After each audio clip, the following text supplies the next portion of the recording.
for the S&P. It bottomed for the S&P in April. It made a new high in May, a month ahead of the S&P. And in early July, on July 9th, Bitcoin had a breakaway upside move, gaining more than 10%.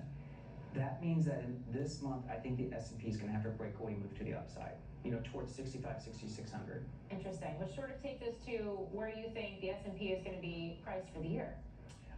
Well, I think that at least 6,600 is a minimum, because if we're making 6,600 in the next few weeks, then I think that probably 7,000 is a level we could touch by the end of the year. Really? Yeah. What propels us to that? Well, I think that three things are happening. One is the economy has survived tariff Armageddon, and it's probably strengthening, because we know the ISM's been stuck below 30 or 50 for 30 months now. So finally, ISM could go above 50. The second is that we're getting closer to the Fed making a dovish pivot. I mean, they've been on hold for a long time, similar to how Kelly's birth is on pause, but that, I think, leads to a re-rate of multiples.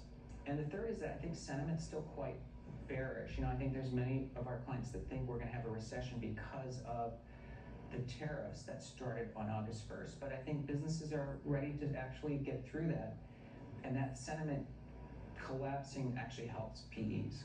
Okay.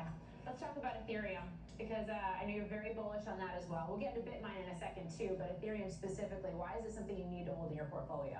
Well, to me, Ethereum's having its Bitcoin 2017 moment again. And to give perspective, in 2017, Bitcoin was under 1,000, but that was the year when Wall Street discovered that the narrative of Bitcoin is digital gold, and Bitcoin has gone to 120,000 now, so 120 times increase.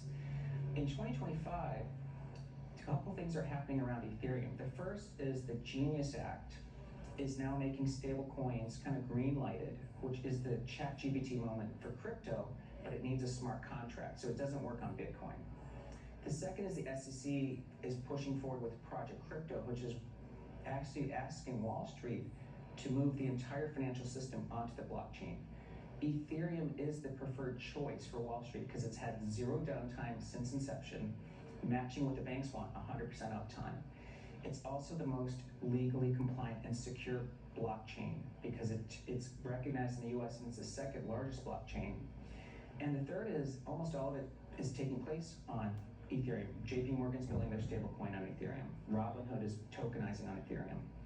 The custody banks are doing it on Ethereum. So it's really where Wall Street meets, but that's also where AI is meeting crypto, because as you know, as we tokenize and move towards robots, you need a token economy to control them, which is